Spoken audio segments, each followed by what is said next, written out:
Sr. Dr. Jorge Sampaio, Excelência, Sr. Diretor do IDN, General Vítor Rodrigues Viana, Sr. Conselheiro de Estado, Professor Dr. Adriano Moreira, Sr. Secretário de Estado da Defesa Nacional, Sr. Secretário-Geral do Sistema de Informações da República Portuguesa, Sra. Secretária-Geral dos Sistemas de Segurança Interna, Sr. Chefe de Estado-Maiores da Marinha, Força Aérea e Exército, Sra. Deputada, demais autoridades civis, académicas e militares, senhoras e senhores auditores do curso de Defesa Nacional e ilustres convidados. É com muita honra que presido esta sessão solene de abertura do ano académico do Instituto de Defesa Nacional, reconhecidamente uma instituição na qual se produzem e multiplicam conhecimento e capacidades num ambiente de grande liberdade e pluralidade. Esta é, e é essa uma das suas características mais ricas e distintivas, uma instituição na qual dialogam militares e civis, académicos e políticos, o Estado e a sociedade civil, e na qual, direta e indiretamente, todos os agentes da sociedade podem contribuir para a construção do pensamento na área da defesa nacional. Ora, um exemplo perfeito, especialmente ilustre dessa vocação democrática, estratégica e civilizadora do IDN é a presença nesta cerimónia do Dr. Jorge Sampaio, que saúdo com um sentimento que é, ao mesmo tempo, de reconhecimento, respeito e, como ele bem sabe, de profunda admiração e gratidão. Porque o Dr. Jorge Sampaio, além da forma notável como desempenhou e desempenha funções relevantíssimas, nacionais e internacionais, é, além disso, referência exemplar como cidadão. Aqui e hoje faz todo o sentido falar em cultura e falar em conhecimento. Não se estranhará por isso que tenha escolhido a cultura de defesa nacional como o mote principal da minha intervenção. O reforço da relação dos portugueses com a defesa nacional é, como sabem, uma linha de ação que tenho acarinhado. Agora, trata-se de desenvolver uma cultura de defesa que aproxime os cidadãos das questões da defesa nacional, porque só existe verdadeira democracia se os cidadãos forem informados e interventivos, com capacidade para responsabilizarem os decisores, políticos ou outros, neste como noutros domínios. Falar de cultura de defesa é, além do mais, falar de identidade. Eduardo Lourenço mostra, com meridiana sageza, como a identidade portuguesa tem vindo a oscilar entre a euforia e a disforia. Portugal, ora cai na nostalgia da grandeza perdida e se deixa enredar num sentimento fatalista de decadência, ou tem tendência para se deixar empolgar por um sentimento exacerbado de nacionalismo dogmático. Mau conselheiro este, como é má conselheira aquela. Todos podemos, réctios, todos devemos contribuir para a formação de um sentimento de identidade nacional equilibrado e reforçado criticamente. Identidade nacional, sabendo-se que esta se constrói noutras subentidades, da europeia à transatlântica, nunca esquecendo as paragens que definimos com a nossa presença, mas que em retorno nos moldaram e nos transformaram. Somos um Estado antigo, que não renuncia à sua história. Antes, a afirma com orgulho, mas que não fica cativo dessa história, ou pior, de uma imagem reconstruída e, por vezes, literalmente recauchutada do passado. Assim, a afirmação da nossa história e do nosso lugar no mundo deve fazer-se em sintonia com a construção de um futuro que pressupõe, desde logo, como condição primacial, abertura ao mundo, que hoje se diz global, para o bem e para o menos bem, e uma inscrição estável na comunidade internacional, termo que vejo com muito afeto e que está claramente fora de moda.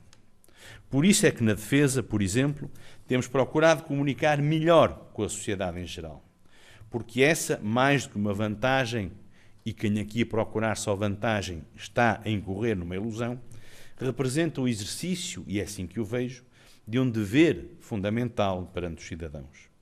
Só assim podemos divulgar e promover a divulgação das operações e ações militares que desenvolvemos e que se destinam a combater, entre outros, o terrorismo internacional e a auxiliar outros países na resolução dos seus problemas estratégicos, só assim podemos promover a valorização dos ativos da defesa nacional, como institutos universitários, museus, monumentos ou até páginas de internet, o que está a acontecer através de parcerias com as áreas da educação, da ciência, da cultura e do turismo.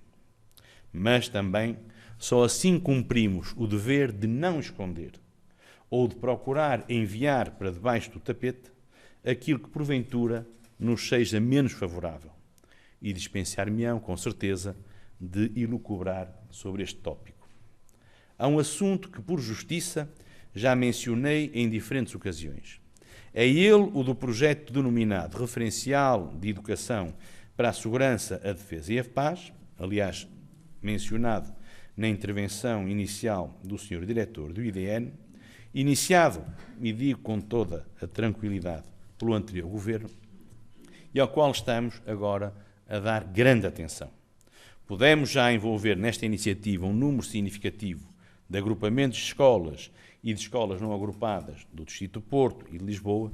Vamos envolver muito em breve outros distritos, entre os quais o de Viseu, e também quero contar ao Sr. Diretor do IDN que aproveitei o Dia do Exército em Elvas para catequizar o conjunto de presidentes da Câmara que nos honraram com a sua presença e que querem aderir de forma entusiasta a esta iniciativa. Esta é uma iniciativa promovida pelo IDN, e aqui a honro, promovida com grande carinho pelo Sr. General Viana, e assume cada vez mais, e vai ter que assumir ainda mais, um cariz que deve e tem que ser nacional. Trata-se, é bom recordá-lo, de um projeto de natureza ou vocação nacional e interministerial, uma vez que nele intervém atualmente, para além do Ministério da Defesa Nacional, o Ministério da Educação e a Secretaria de Estado para a Cidadania e a Igualdade. Nesse referencial se fala de segurança enquanto Estado ou condição e da defesa nacional como atividade interdisciplinar e multi-instrumental, conceitos que se expressam plenamente nos cursos e na formação a cargo desta instituição, que não esquece nunca que não se pode facilmente conceber a segurança ou a defesa sem uma cultura de segurança e de defesa. Com este referencial, o IDN mostra bem como as iniciativas pedagógicas e culturais no âmbito da defesa não só devem ser transversais a toda a sociedade, como devem ter em vista, muito em particular, as crianças e, digamos as coisas como elas são, os jovens em geral. Permitam depois que refira muito brevemente o Postal da Grande Guerra, que resulta de uma parceria entre a RTP e a Comissão Coordenadora de Evocação do Centenário da Primeira Guerra Mundial, com o intuito de se preservar a memória da participação portuguesa na Primeira Guerra. É um imperativo moral e é um imperativo cívico homenagear e lembrar aqueles que na frente de combate ou na frente interna foram, de alguma maneira, tocados pela violência de um conflito que mudou e moldou decisivamente o nosso futuro. Encaramos, como se vê, a cultura de defesa como uma atividade criativa e criadora.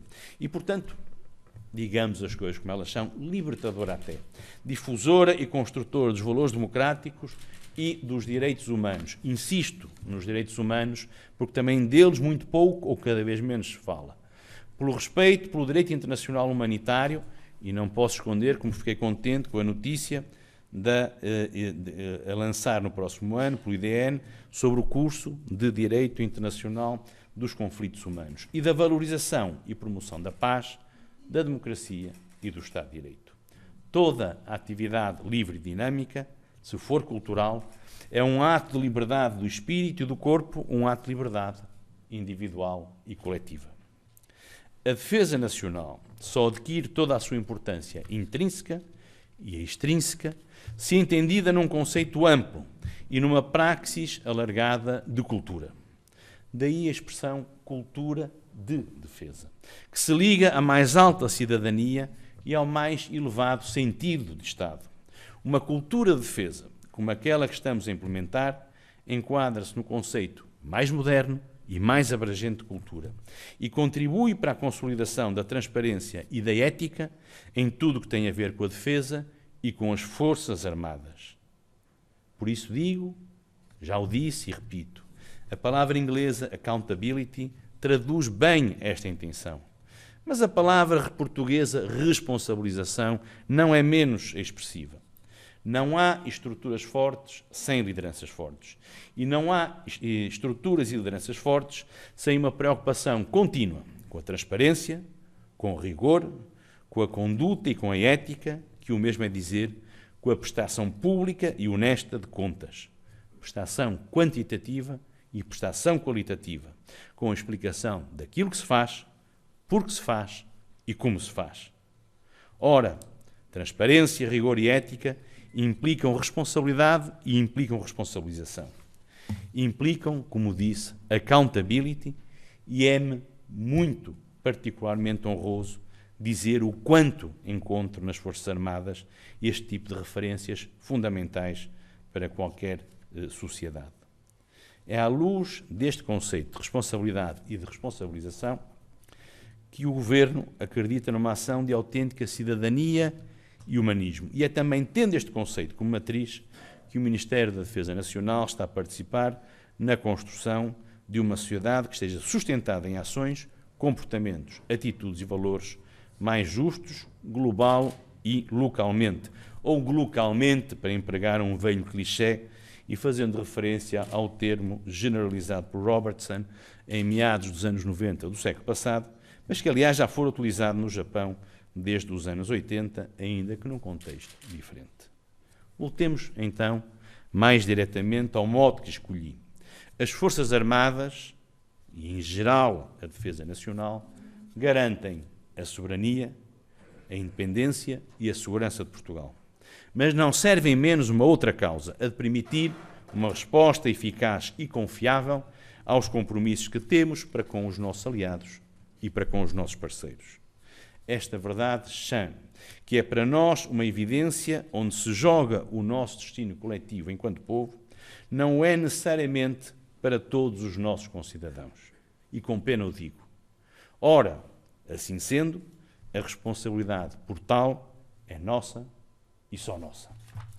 Demos tudo por adquirido.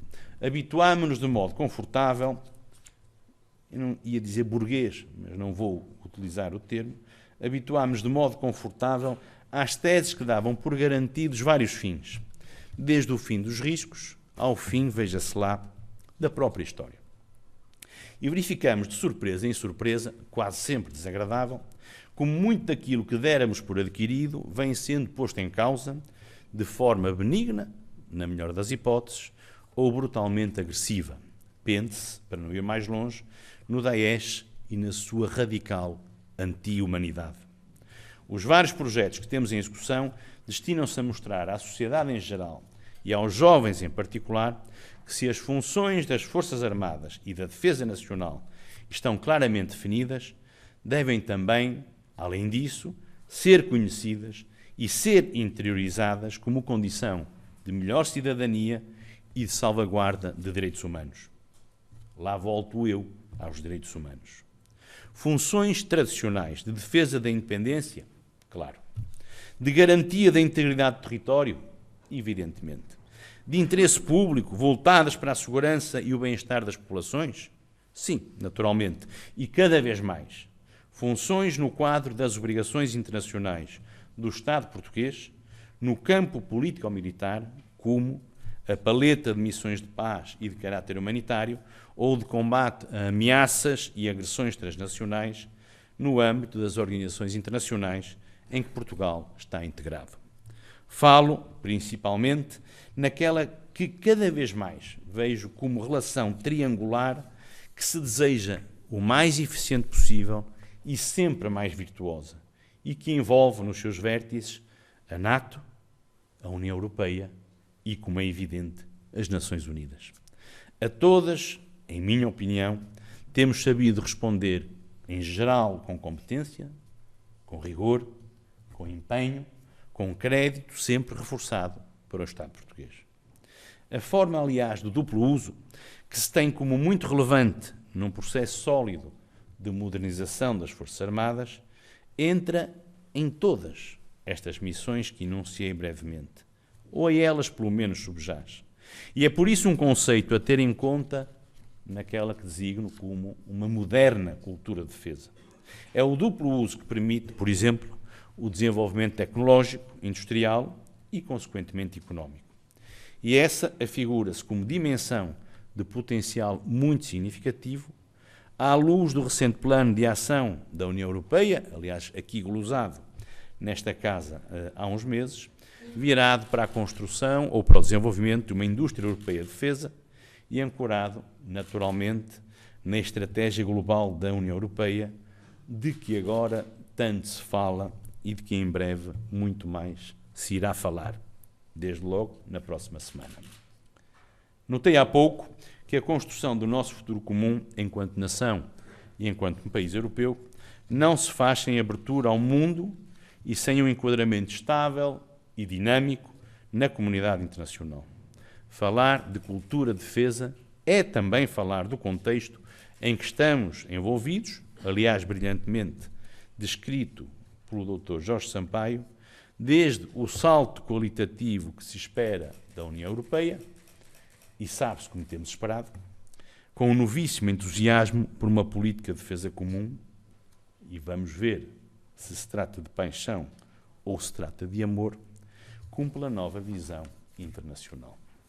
Esta, tanto na sua componente fáctica e mais tristemente espetacular, um Maghreb instável e agora os assaltos a Mossul e a Raqqa, como na sua componente política, designadamente o